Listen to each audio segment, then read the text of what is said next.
So, you are a woman of a certain age and you have acne, you can't sleep, you always have mood swings, and you just don't feel well in general. You are not alone. Today, I want to talk about hormones. I want to talk about what hormones are. I want to talk about key moments in our lives as women when they increase or decrease. And I also want to talk about what an imbalance of these hormones looks like. So if this is something that is of interest to you, please keep watching. Salam and hello everyone, my name is Khadija. I am a doctor of pharmacy raising a small family in the States.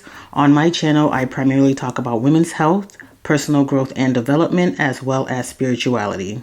Let's first start at a very high level. Hormones are chemicals in your body that help you regulate a variety of functions, including your sleeping, waking up, maintaining a healthy weight, being able to become pregnant, as well as managing stress. Hormones are a big deal, and there are 4 key moments in your life where they have the biggest shift or change.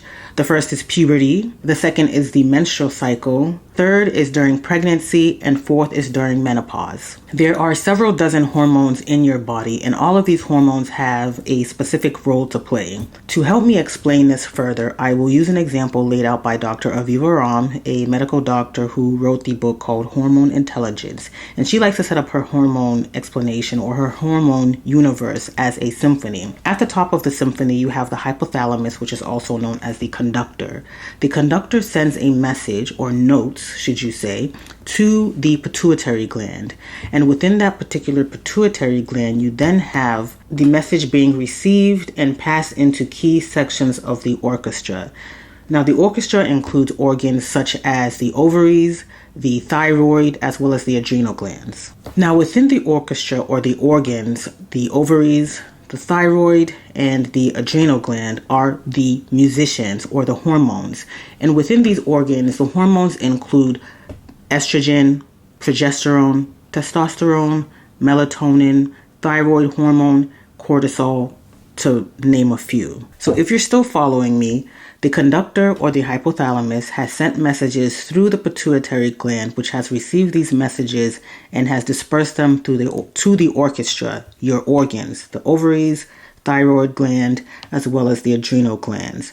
And those hormones are receiving these messages in these notes. So essentially, the conductor has been passing along certain messages with instructions for particular actions that the hormones are responsible for. So for example, menstruation, fertility, breast health, conception, all of these are being regulated by the hormones. A missed beat or a missed note can mean an imbalance, and that's where you have havoc being wreaked on your body in a certain response to this imbalance, which you may or may not be aware of.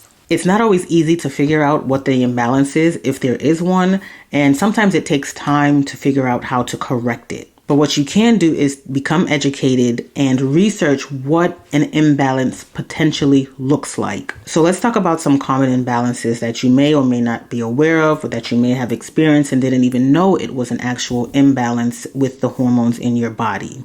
So for today's purposes, I'm going to focus on estrogen. You might be aware of estrogen, progesterone, or testosterone, the major sex hormones. For the sake of this video, I want to talk about estrogen and then follow up with a subsequent video on progesterone, testosterone, as well as other hormones like cortisol, insulin, thyroid hormone, melatonin, for example. So let's talk about high estrogen.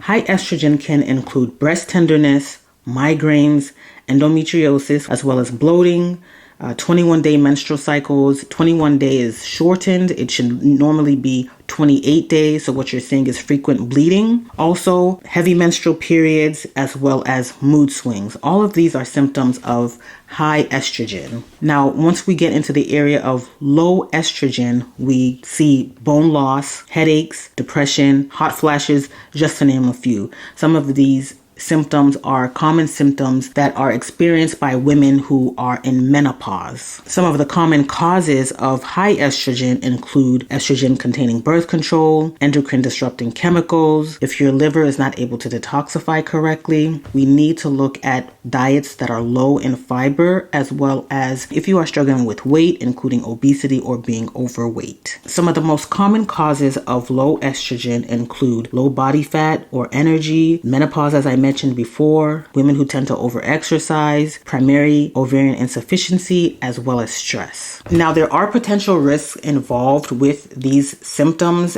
with low estrogen, with high estrogen. For the sake of the video, I'm going to skip over the potential risk and instead focus on some action items to take away with you if you are experiencing any of the symptoms by any of these causes. So now you have the symptoms and causes of both low and high estrogen. So you might be asking yourself, so what do I do with this information? I still don't know if I'm experiencing a hormone imbalance.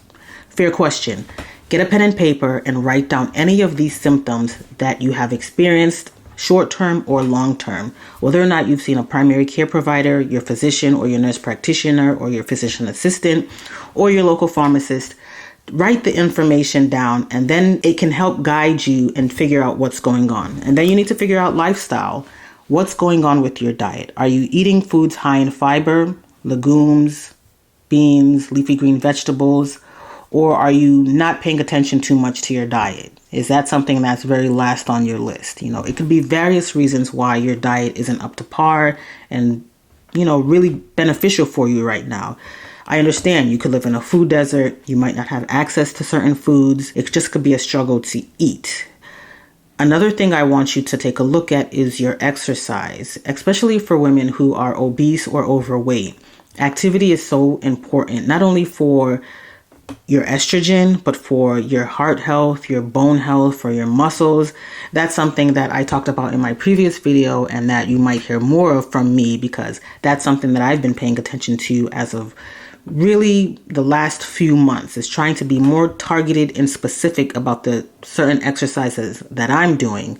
Less cardio, more strength building, because that's going to be important as we age, especially when we're thinking about muscle loss and weakened bones, and that happens as we age. That's a fact. So we need to be able to course correct and be proactive about maintaining a healthy body. So after you figure out your diet, or you're trying to figure out your diet, and after you figured out how your exercise or lack of exercise is going, those are the first two places I advise you to start. Or if you have been experiencing symptoms for a long time, don't wait or hesitate to see a primary care provider. As I mentioned before, inshallah, you have access to a healthcare provider. That's not always something that's available to us, is access, whether it be telehealth or in person. That can be a struggle sometimes. So that's why I say start first by getting your pen and pad and going through a list of things that can hurt or help you. I don't want to talk too much about the specific foods and items, but that's something that I'm building upon for videos in the future. One thing I also want to stress is that hormonal imbalances are not always from a poor diet or from lack of exercise. They could also be genetic. They could be from our environmental factors, or they could also be due to an injury. And so I think it's important that if you have a family history of some type of hormonal imbalance, if you've been injured recently, doesn't matter what type of injury, if you feel that something is off and that it's affecting you, your mood, your balance, your overall well-being, or if it's something that's in your environment, it could be stress causing you to have an imbalance. If it's something stressing you out, your cortisol could be through the roof. That's always something you should take into consideration as you are thinking about how to heal and help yourself and your body. So I want to end the video here as I prepare to produce more videos on the topic of hormone imbalance and how to correct hormone imbalance. If this information has been beneficial for you or someone you know in any way, make sure to like the video, leave a comment if you so will, and subscribe to the channel. Thank you for watching, and I'll see you in the next video, inshallah. Take care.